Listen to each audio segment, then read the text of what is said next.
Assalamualaikum warahmatullahi wabarakatuh. Waalaikumsalam. Waalaikumsalam warahmatullahi wabarakatuh. Baik teman-teman, jadi hari ini adalah pertemuan terakhir. Dan saya pastikan di pertemuan terakhir ini secara keseluruhan akan keluar di ujian lisan nanti berkaitan dengan apa beda gadai syariah dan konvensional, berakhirnya perikatan, kemudian penyelesaian sengketa ekonomi syariah, gitu ya. Itu yang akan saya jelaskan di sore hari ini. Jadi minggu depan kita ujian lisan. Untuk info waktunya nanti saya infokan di grup, tapi biasanya saya ujian langsung di kelas. Jadi silahkan datang ke fakultas. Tidak usah lagi bertanya, Pak, bagaimana dengan yang ada di luar kota. Nanti saya sudah mengantongi nama-nama siapa saja yang memang di luar kota sejak awal, siapa-siapa yang memang domisili di Palembang atau memang luar kota tapi sudah kos di Palembang. Ya, jadi ujian online itu hanya bagi mereka yang memang sejak kuliah dia di daerah dan tidak domisili di Palembang.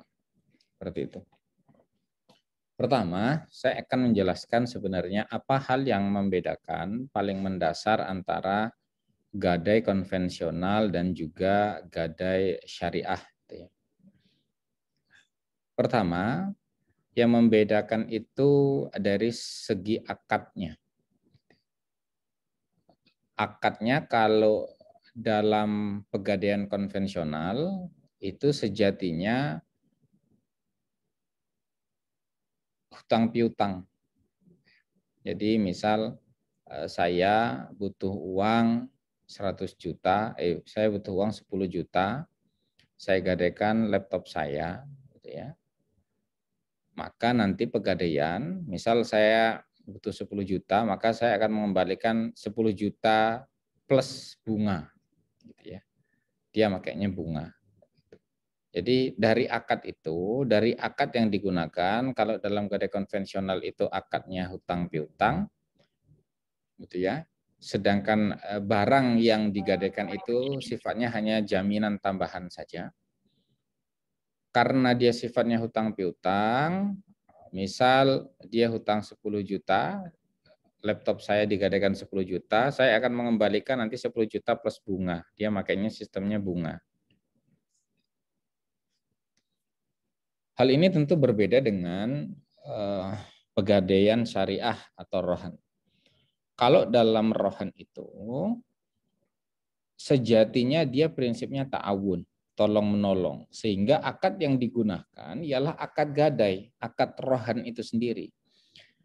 Apa akad rohan itu? Jadi akad rohan itu adalah seseorang menitipkan barangnya, gitu ya, atas jasa qard, gitu ya. Akadnya qard. Akadnya sebenarnya qard itu ya hutang piutang. Cuman bedanya karena dalam akad hutang piutang itu tidak boleh ada tambahan.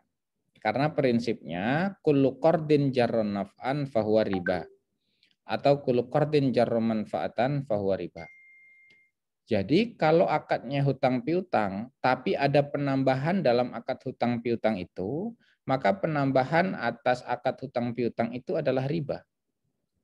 Sedangkan dalam gadai syariah rohan, dia tidak ada dikenal istilahnya bunga atau manfaat atas pinjaman. Pertanyaannya Pak, kemudian pegadaian syariah dapat untung dari mana? Nah ini yang membedakan. Kalau pegadaian syariah, dia mengambil ujroh, ngambil untung, ngambil upah dari biaya penitipan.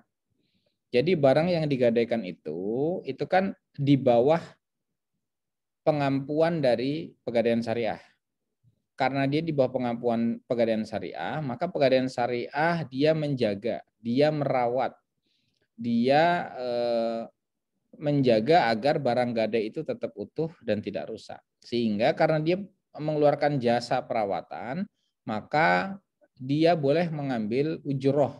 Jadi kalau dalam gadai itu dia ada hybrid kontrak. ada perpaduan akad mulai dari akad hutang piutang, akad qard, akad rohan dan akad ijaroh gitu ya. Akad sewamnya ijaroh. Jadi yang disewa apa? Yang disewa dari Pegadaian Syariah itu adalah jasa Pegadaian Syariah untuk merawat barang gadai. Itu ya. Jadi itu hal yang paling mendasar yang membedakan antara gadai konvensional dan gadai syariah. Jadi kalau gadai konvensional itu dia basisnya hutang piutang dan bunga, sedangkan itu dilarang. Sedangkan di akad syariah dia basisnya itu akad qard yang dikombinasikan dengan akad ijaroh gitu ya. Itu perbedaan mendasar tentang gadai. Selanjutnya saya akan menjelaskan tentang hapusnya perikatan. Sebentar saya share screen.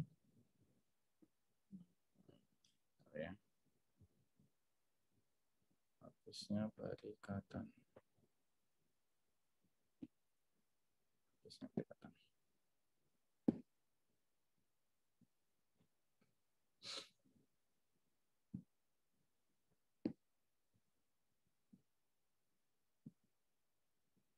Terlihat ya? Terlihat? Iya. Iya. Iya Pak, terlihat. Dalam KUH Perdata, saya jelaskan secara perdata dulu di Indonesia itu, perikatan itu dia bisa hapus atau berakhir dikarenakan banyak faktor. Di sini saya jelaskan ada 10 faktor dalam hukum perdata yang berlaku di Indonesia terkait hapusnya perikatan. Pertama pembayaran ya. Biasanya umumnya perikatan itu ya berkaitan dengan transaksi bisnis atau hutang piutang. Biasanya seperti itu. Coba kalian perhatikan di bank seluruh kaitannya tender proyek, pembiayaan apapun itu pasti sebenarnya pembiayaan, pemberian modal terhadap satu pihak kepada pihak lain. Maka perikatan semacam itu tentu akan berakhir, akan dianggap selesai, akan dianggap hapus manakala ada pembayaran. Ya, jadi misal saya melakukan pembiayaan murabahah mobil selama 3 tahun, ternyata selama 3 tahun itu saya melakukan pembayaran rutin setiap bulan sampai 36 bulan. Maka di akhir pembayaran angsuran saya itu, maka perikatan saya dengan leasing dianggap sudah berakhir atau sudah hapus. Kemudian penawaran pembayaran tunai diikuti dengan penyimpanan atau konsinyasi, gitu ya. Jadi gini enaknya, misal gini ya, misal saya punya hutang sama si siapa ini? Siapa? Itu suruh nulis kan bapaknya ngomong siapa yang di Kemang, siapa yang di dusun. Marah bapak. Wih, screen ke bapak tuh bahas apa? Gila, uang sendiri sama ada ke profil. Hah?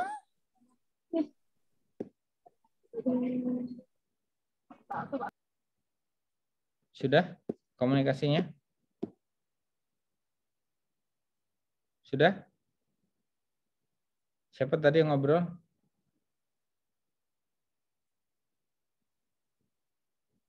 Oke, saya lanjut.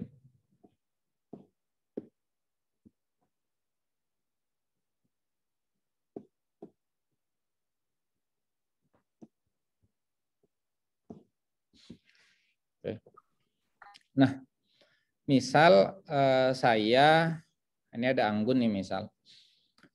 Misal saya hutang sama Anggun, kita balik saja. Misal Anggun hutang sama saya, nggak mungkin saya hutang sama Anggun. Kalau Anggun mungkin hutang sama saya.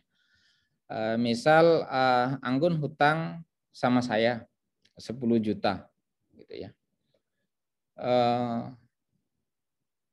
Ternyata dia janji 1 bulan, gitu ya. Setelah masa jatuh tempo itu, saya ada konflik dengan Anggun misal.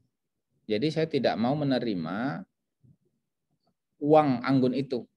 Tujuan saya agar Anggun saya anggap ingkar janji dan saya akan menggugat Anggun di pengadilan misal. Maka dalam kondisi demikian, Anggun jangan diam saja. gitu ya. Anggun bisa menitipkan pembayaran itu melalui kepanitraan pengadilan setempat yang nanti pengadilan akan meneruskan kepada saya. Gitu ya. Jadi ketika seperti itu perikatan itu dianggap selesai. Jadi perikatan hutang piutang saya dengan Anggun itu walaupun Anggun belum menyerahkan uang kepada saya, itu dianggap sudah berakhir. Gitu ya. Jadi kalian kalau ada utang kemudian nemuin orang yang punya, misalnya kalian punya hutang sama si A, kalian nemuin A itu sulit atau A ini nggak mau dibayar, gitu ya. Untuk menghindari hal-hal yang tidak diinginkan di kemudian hari, maka Anda bisa menitipkan uang bayaran hutang itu ke kepanitraan pengadilan setempat, nanti pengadilan yang akan meneruskan kepada si A. Itu ya. Jadi kalau ada orang nggak mau dibayar hutang, jangan seneng. Nanti tiba-tiba di akhir Anda digugat orang, ngeri juga, kan gitu. Ya kalau hutangnya cuma 1.000, 2.000, 5.000, 10.000, mereka nggak bayar, ya sudah, alhamdulillah kalau gitu. Oke. Kemudian ada namanya novasi. Novasi itu pembaharuan hutang. Ya. Gampangnya pembaharuan hutang nih, misal saya punya utang sama Anggun 1 juta. Misal Anggun punya hutang sama saya 1 juta. Karena saya merasa kasihan dengan Anggun, ya sudah Anggun nggak usah dibayar 1 juta. Kamu cukup bayar sama saya 500.000 saja. Maka ketika saya memperbaharui hutang itu, maka Anggun tidak lagi punya hutang sama saya 1 juta. Hutang Anggun kepada saya menjadi 500.000 saja, gitu ya. Jadi dengan adanya pembaharuan hutang, maka hutang awal yang 1 juta itu menjadi hapus, menjadi hilang, timbul hutang baru yang hanya 500.000, gitu ya. Biasanya novasi atau pembaharuan hutang ini digunakan dalam penyelesaian pembiayaan bermasalah di bank syariah atau bank konvensional jika mereka gagal bayar. Misalnya dalam masa pandemi seperti ini, tentu akan banyak usaha-usaha yang mengalami kesulitan keuangan sehingga menunggak angsuran di bank. Sehingga oleh karena itu ada namanya konsep restrukturisasi. Gitu ya, restrukturisasi mulai dari rescheduling, penjadwalan ulang, gitu ya. Jadi misal si Anggun punya hutang ke bank, dia setiap bulan harus ngangsur 2 juta selama 12 bulan. Ternyata baru 2 bulan ada pandemi. Anggun bilang ke bank, "Bang, saya nggak bisa lagi nih bayar utang kalau sebulan 2 juta. Gimana kalau sebulan saya angsur 1 juta dan waktunya diganti 2 tahun," gitu ya. Itu pembaharuan utang. Jadi hutang awal Anggun yang harus mengangsur 2 juta itu menjadi hilang. Kewajiban yang timbul berikutnya adalah kewajiban dia ngangsur sebesar 1 juta saja, tidak 2 juta. Ini untuk novasi pembaharuan utang. Atau ada juga perjumpaan utang gitu ya. Perjumpaan utang. Perjumpaan utang itu ya misal si Anggun punya utang kepada saya 500.000, tapi ternyata di saat yang sama saya juga pernah punya utang sama Anggun 500.000 gitu ya. Akhirnya saya bilang aja sama Anggun, "Gun, kita impas lah ya, kamu nggak usah bayar utang ke saya juga nggak usah bayar utang ke kamu." Jadi bisa juga perjumpaan seperti ini gitu ya. Jadi misal ada teman kalian gitu ya, sempat viral waktu itu di IG, entah itu konten atau apa, ada temennya punya hutang gitu ya, ada temennya punya hutang. Di pernikahannya temennya itu ngasih amplop tulisannya, "Bro, utang kita impas ya, gue nggak kondangan, tapi anggaplah utang itu sebagai amplop kondangannya." Itu juga bisa seperti itu, ya. Atau misal kalian punya hutang sama seseorang, kemudian di satu sisi kalian harus membayar arisan sama orang itu. Anda bilang saja, saya nggak usah membayar arisan ya, utang kamu sama saya itu saya anggap sebagai pembayaran arisan. Itu juga bisa. Itu perjumpaan utang atau kompensasi. Ada juga namanya confisio, percampuran utang. Kalau percampuran utang itu sering ada di film-film, di TV-TV itu, misal kalau biasanya adanya film di FTV ya. Di FTV itu nggak jarang ada film gini intinya. "Pak, kalau anak Bapak mau nikah sama saya, maka utang Bapak saya anggap lunas. Nah, gitu ya. Atau misal kalian nanti ada orang suka sama kalian, Dek, kalau mau nikah sama saya, kalau kamu nikah sama saya, hutang-hutang kamu sama saya dianggap lunas. Itu juga bisa seperti itu. Itu namanya percampuran utang atau convisio, gitu ya. Nah, jadi nanti kalian kalau kalian suka sama cowok, utang-utangin aja. Nanti kalau nikah itu lunas utangnya. Selanjutnya pembebasan utang. Kalau pembebasan utang itu ya sudahlah, utangnya diikhlaskan gitu saja. Kalau dalam bank syariah itu ada namanya pemutih bukuan. Pemutih bukuan itu biasanya akad-akad yang digunakan itu akad qardul hasan.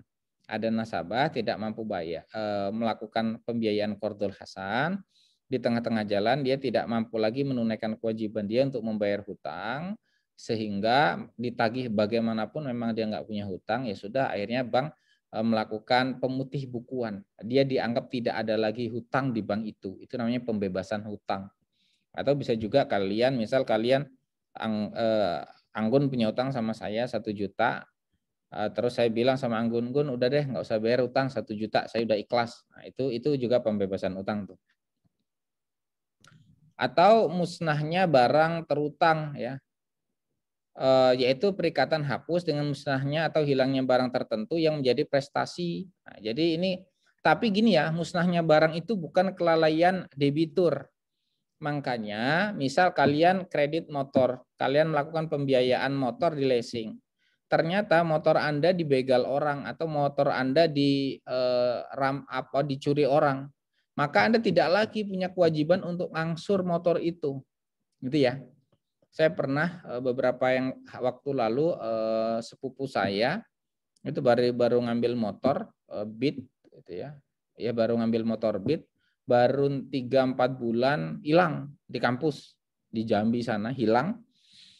Terus dia nanya, gimana katanya, gimana Mas motornya hilang? Terus gimana solusinya? Saya bilang, ya sudah, bilang aja ke leasingnya, Anda lapor dulu ke polisi, bukti kehilangan, itu memang hilang bukan karena kelalaian, kuncinya itu memang masih ada di Anda, STNK masih ada di Anda, tapi motornya tidak ada lagi.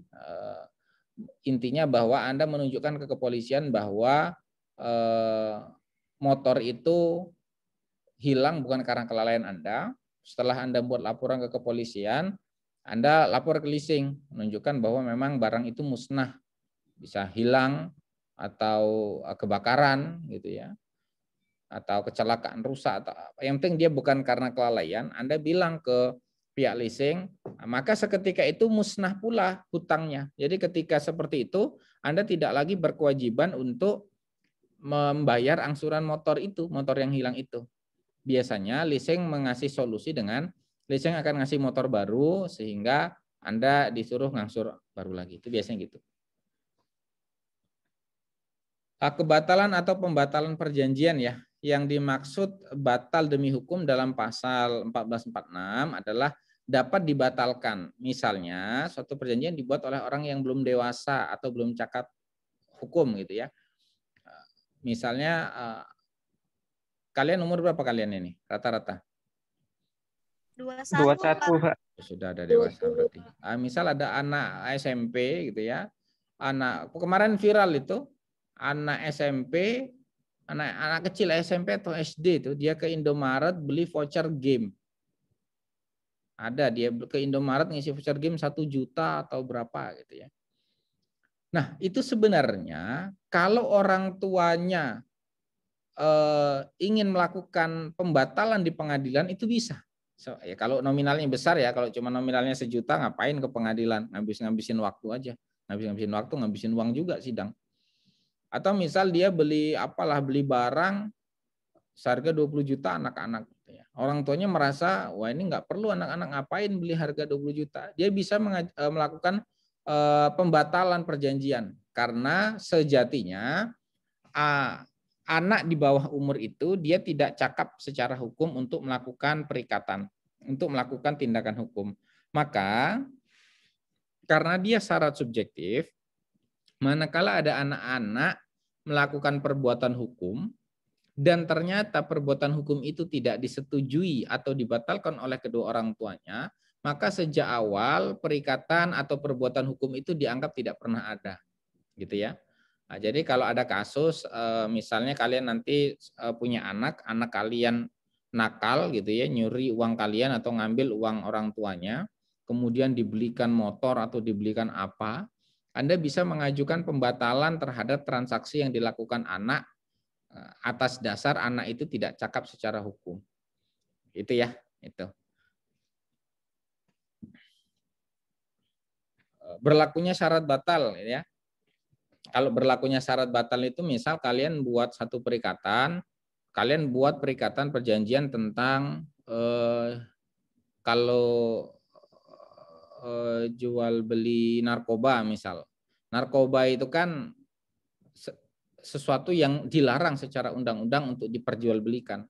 Maka ketika ada perjanjian jual beli barang yang itu bertentangan dengan undang-undang atau bertentangan dengan kesusilaan, atau kalian misalnya bisnis tentang kesusilaan itu misalnya kalian bisnis video yang kurang baik gitu ya, itu berlaku syarat batal. Maka ketika kalian melakukan transaksi di mana dalam transaksi itu bertentangan dengan undang-undang, bertentangan dengan kesusilaan atau bertentangan dengan ketertiban umum, maka sejatinya sejak saat itu perjanjian yang Anda buat itu tidak pernah ada, batal dengan sendirinya, batal demi hukum karena dia masuk ke syarat objektif, gitu ya. Lewat waktu atau daluarsa, dah itu. Jadi itu untuk hapusnya perikatan. Nah, sekarang dalam Islam, bagaimana dalam Islam, gitu ya? Bagaimana dalam Islam? Sejatinya dalam Islam ya hampir sama dengan ketentuan yang ada dalam hukum perdata. Dia mulai dari pembayaran, mulai dari hapusnya objek barang, mulai dari perjumpaan hutang. Kalau di dalam hukum Islam namanya akadnya ada hiwalah itu ya, pengalihan hutang. Ada hiwalah. Kalau hiwalah itu seperti ini kalau dalam Islam. Misal Anggun punya hutang sama saya 1 juta. Di satu sisi saya punya hutang sama siapa? Sama Linda. Akhirnya saya bilang kayak gini, saya kan punya hutang sama Linda nih. Linda, saya kan ada hutang sama kamu 1 juta. Tapi di satu sisi Anggun punya hutang sama saya. Mulai sekarang kamu nagih hutangnya jangan sama saya ya, sama si Anggun. Itu hiwalah tuh.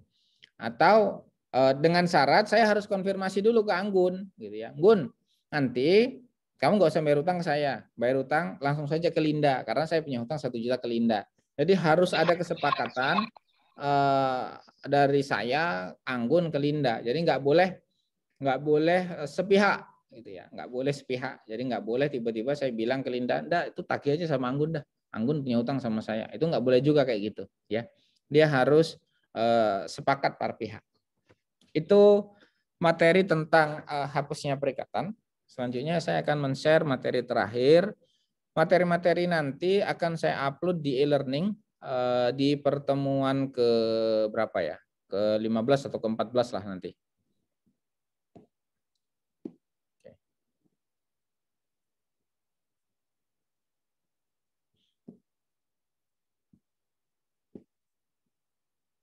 Kebaca?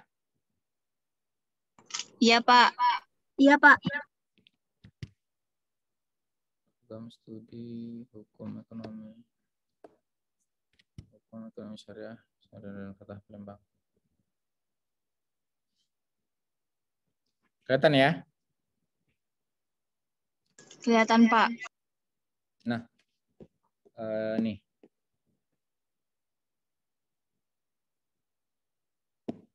Sebentar. Sengketa paling banyak ini berdasarkan data dari ke Mahkamah Agung. Sengketa terbanyak terkait ekonomi syariah itu ada murabahah, ada juga mudorobah atau perlawanan eksekusi. Ini sengketa paling banyak yang ada di ekonomi syariah. Ini di Pengadilan Agama 3 tahun terakhir datanya meningkat. Ini sekali lagi gini, ini menjadi peluang dan tantangan kita ya. Karena gini teman-teman, sengketa ekonomi syariah itu kedepannya akan semakin banyak.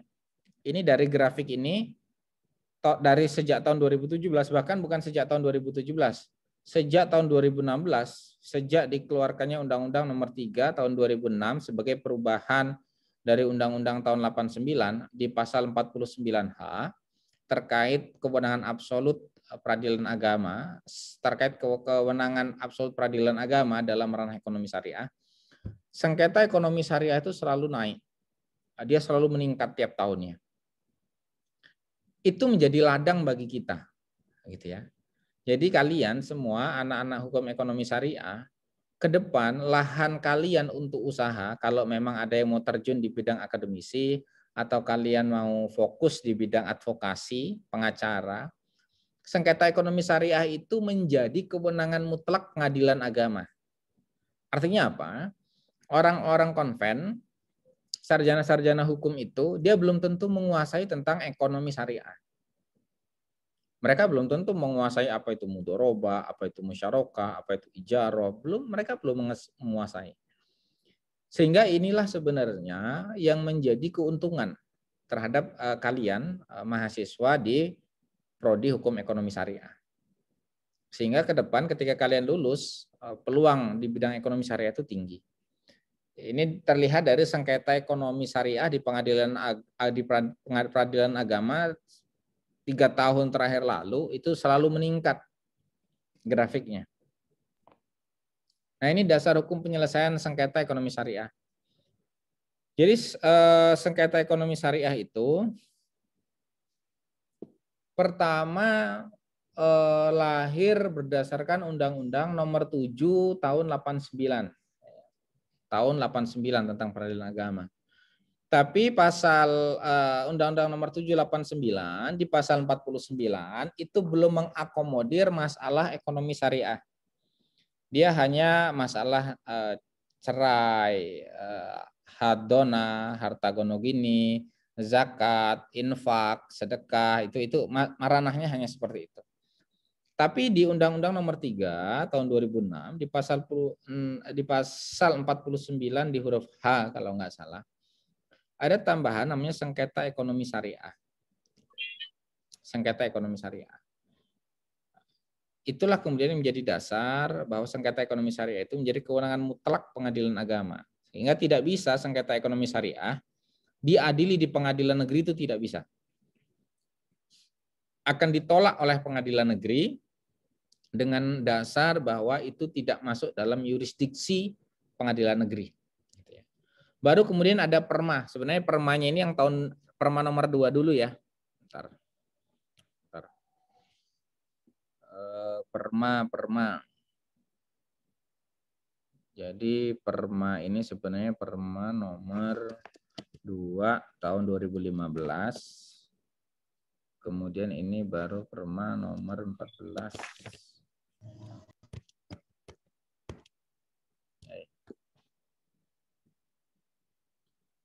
Nah, 14 tahun 2016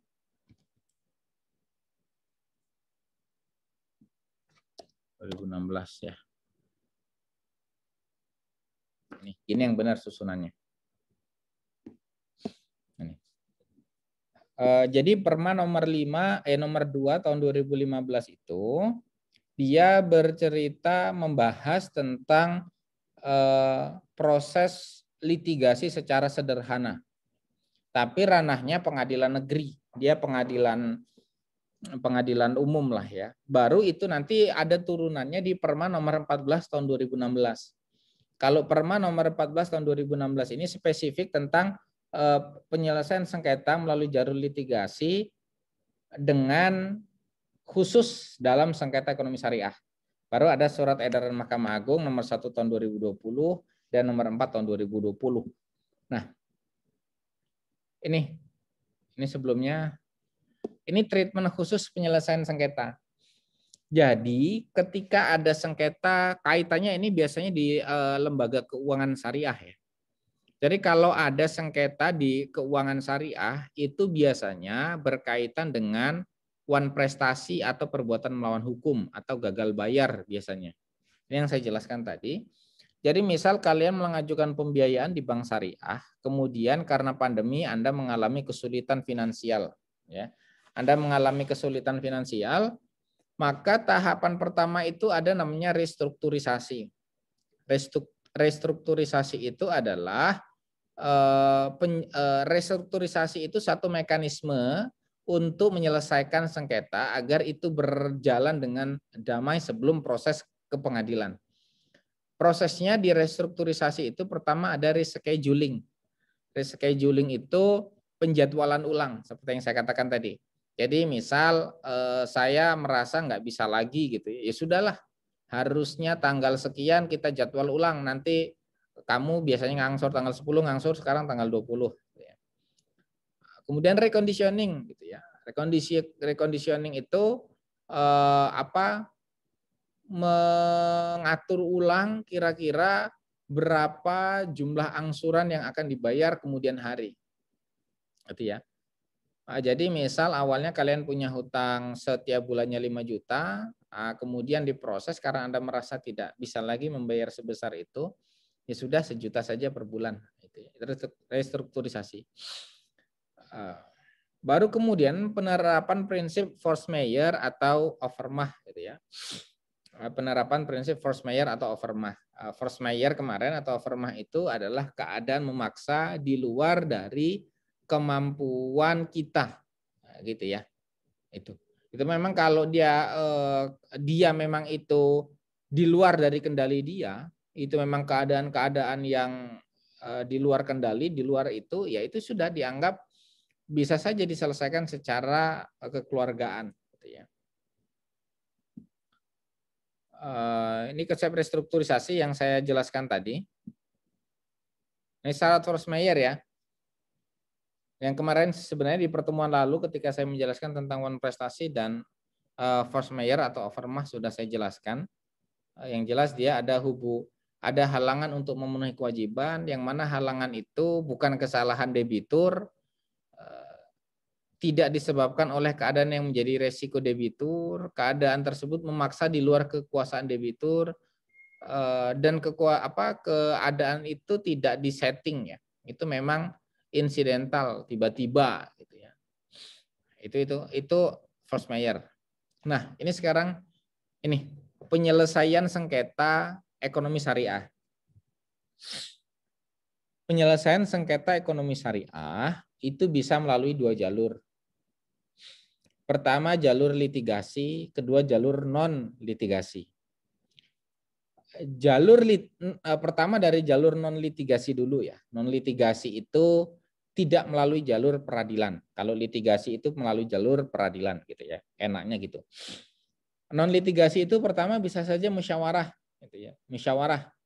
Jadi kalau misal saya pernah dulu ketika masih jadi pengacara di Jogja, ada nasabah, ada klien kita yang dia minjem utang sama Lintah Darat.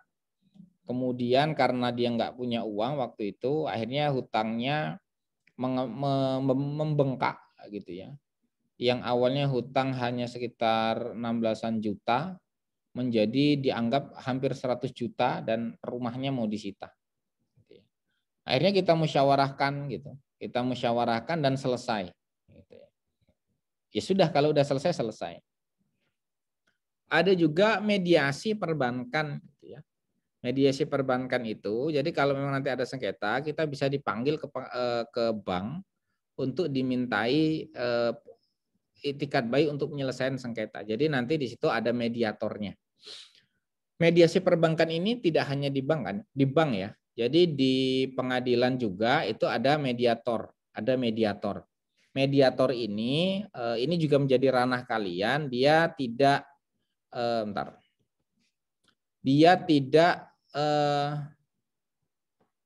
tidak hanya mediator hakim, ada juga mediator non hakim. Itu biaya sekolahnya sekitar 8 sampai 10 juta. Nanti kalau lulus misal kalian mau jadi mediator hakim di pengadilan agama gitu ya.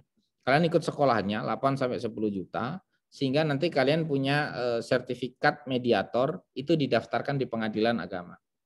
Nanti kalau ada sengketa nanti, pertama setiap sengketa yang masuk di ranah pengadilan pasti harus melalui jalur mediasi. Mediasi itu bisa jalur melalui hakim atau non hakim, tapi tetap difasilitasi pengadilan. Misal kliennya tidak mau dimediasi oleh hakim, dia maunya oleh non hakim. Jadi tinggal dipanggil saja. Ada berapa mediator non hakim, silahkan pilih. Gitu ya.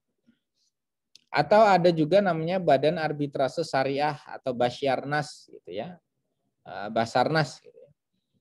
Jadi Basarnas itu dia satu wadah, satu lembaga yang dia diberikan amanah oleh undang-undang untuk dapat menyelesaikan sengketa para pihak yang mana para pihak sebelumnya telah sepakat dalam perjanjian jika ada masalah mereka akan menyelesaikan melalui jalur arbitrase. Maka ketika ada klausul itu tidak boleh ada perkara yang tiba-tiba diajukan gugatan di pengadilan tanpa melalui proses arbitrase padahal dalam gugatannya ada klausul arbitrase. Gitu ya. Jadi harus diselesaikan melalui jalur arbitrase dulu.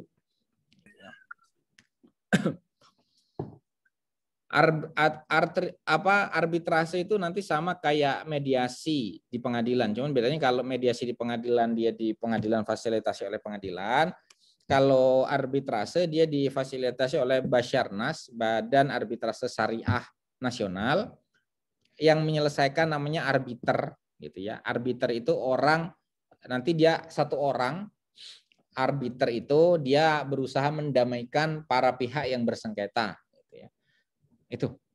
Selain tapi kalau melalui jalur non litigasi, melalui jalur non peradilan itu dianggap tidak pernah selesai, dia juga bisa mengajukan penyelesaian sengketa melalui jalur litigasi. Litigasi ya. Sebentar.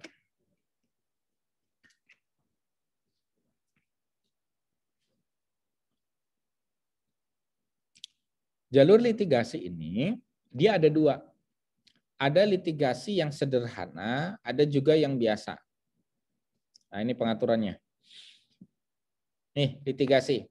Ini yang saya jelaskan tadi, ada yang Perma nomor 14 tahun 2016, ada Perma nomor 2 tahun 2015, ada juga Perma nomor 4 tahun 2019 tentang perubahan atas Perma nomor 2. Jadi gini, apa sih sebenarnya peradilan melalui jalur sederhana itu? Gini. Umumnya, kalian kan pernah ikut sidang semu ya? Pernah praktek peradilan belum? Pernah, Pak. Pernah, Pak. Hakimnya berapa? 3. 3. Itu biasanya litigasi biasa. Dia nggak sederhana. Kalau melalui jalur litigasi peradilan sederhana, hakimnya cuma 1. Hakimnya cuma 1. Kalau di Perma nomor 14 tahun 2016, Junto Perma nomor 2 tahun 2015, sengketa yang boleh diselesaikan melalui jalur sederhana hanya sengketa yang nominal kasusnya itu tidak lebih dari 200 juta. Jadi kalau ada kasus sengketa yang nominalnya di bawah 200 juta, itu bisa diselesaikan melalui jalur litigasi sederhana. Gitu ya. Tapi seiring perkembangan, akhirnya diperbaharui di Perma nomor 4 tahun 2019, yang awalnya maksimal 200 juta, diperluas menjadi 500 juta. Jadi kalau ada sengketa yang nominal sengketanya itu di bawah 500 juta atau 500 juta, dia bisa diselesaikan melalui jalur litigasi sederhana. Jadi hakimnya cuma 1, dia akan lebih cepat gitu ya. Dan juga dia di Perma nomor 4 tahun 2019 ini, dia sudah mengenal istilah first take dan verzet. Jadi first take itu satu putusan yang diputus oleh hakim karena tidak hadirnya tergugat selama persidangan. Jadi misal misal ada perempuan mengajukan gugat cerai kepada suaminya di pengadilan karena dia sudah nggak tahan lagi. Sejak awal sampai akhir persidangan, yang laki-laki nggak pernah hadir. Biasanya 3 kali dipanggil secara layak, dia tidak pernah hadir di persidangan, dia akan diputus cerai. Putusan yang didasarkan pada ketidakhadiran tergugat itu namanya putusan first take. Dulu tidak dikenal di litigasi sederhana, tapi berdasarkan Perma nomor 4 tahun 2019 ada putusan first take. Dan terhadap putusan first take itu ada upaya hukum namanya verzet atau denden verzet. Denden verzet itu adalah perlawanan terhadap suami yang tidak pernah hadir. Misal ada perempuan nakal, dia diam-diam gugat suaminya tanpa sepengetahuan suaminya, alamat suaminya dipalsukan, sehingga panitera tidak pernah bisa menghubungi laki-lakinya, suaminya, karena dia pengen cerai. Akhirnya tiba-tiba setelah 3 kali persidangan suaminya nggak pernah tahu kalau dia digugat orang, digugat istrinya, tahu-tahu keluar surat akte cerai. Akhirnya suaminya karena masih cinta sama istrinya, dia nggak mau lah, nggak mau cerai. Dia bisa melakukan upaya perlawanan terhadap putusan verzet, terhadap putusan first take itu. Itu namanya upaya verzet. Gitu ya. Nah, ini kalau jalur litigasi, kalau litigasi biasa jalurnya sama dia. Cuman dia oleh 3 hakim, dia mengenal banding, dia mengenal kasasi, gitu ya.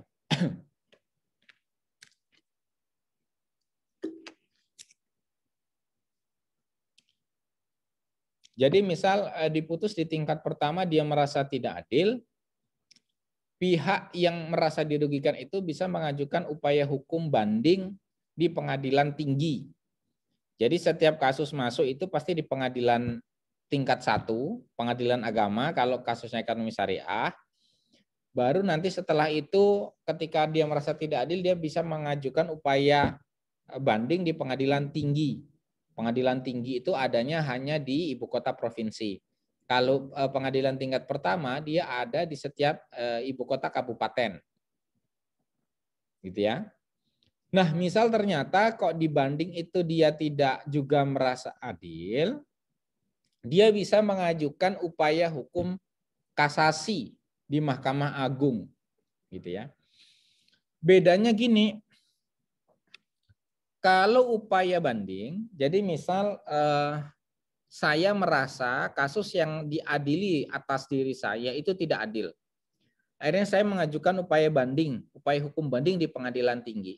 Upaya hukum banding itu dia tetap judeknya judek fakti.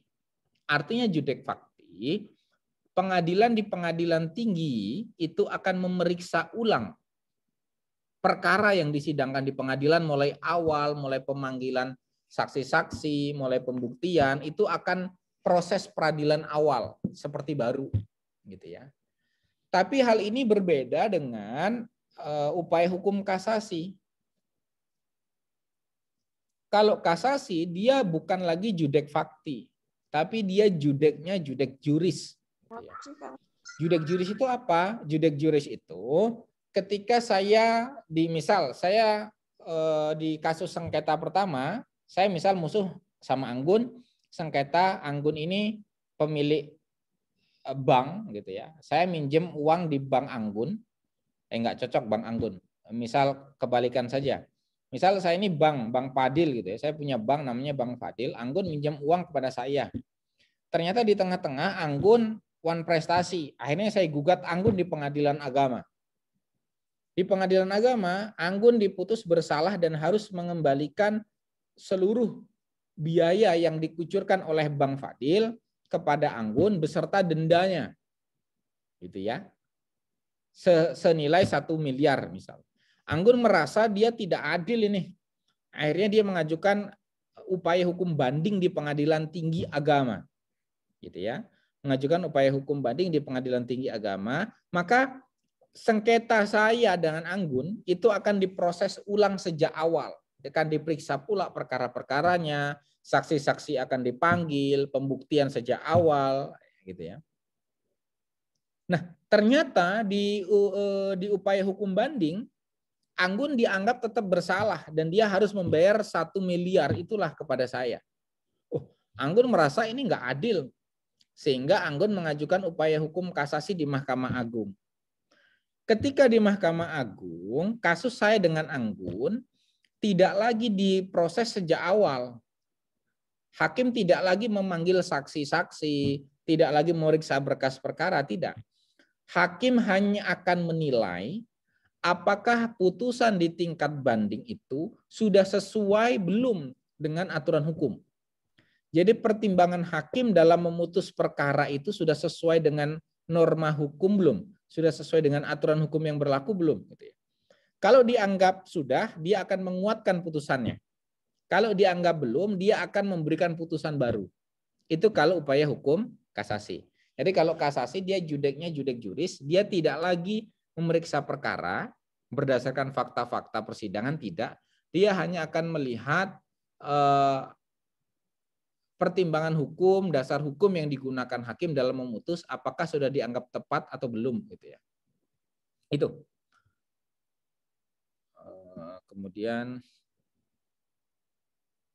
nah ini penyelesaian sengketa. Ini. Jadi sengketa itu lahir sejak ini, nah. Sebentar. Sengketa itu lahir, pertama ada gugatan. Gugatan itu bisa karena wan prestasi. Wan prestasi ini lahir karena akad, cedera janji, ada kerugian. Kalau ada juga perbuatan melawan hukum, ini kerugian akibat melanggar hukum syar'i, gitu ya. Dari masalah inilah, jadi gugatan itu lahir hanya karena dua hal ini, wan prestasi dan perbuatan melawan hukum. Kalau ada sengketa yang itu berkaitan wan prestasi atau perbuatan melawan hukum, proses penyelesaiannya itu seperti ini. Nah ini, seperti yang saya jelaskan di awal tadi. Gitu ya. Dia melalui jalur non litigasi dulu. Kalau litigasi dianggap mentok, akhirnya melalui jalur litigasi. Litigasi itu boleh sederhana, boleh biasa. Kalau sederhana itu kasusnya harus di bawah 500 juta peraturan terbaru. Dia mengenal first take, dia mengenal deden verzet. Hanya itu. Nah, untuk di biasa dia ada proses litigasi melalui jalur peradilan tingkat pertama, kemudian di tingkat banding, di tingkat kasasi, atau boleh juga melalui di tingkat PK atau peninjauan kembali. Ini oke. Mungkin itu saja. Sebentar.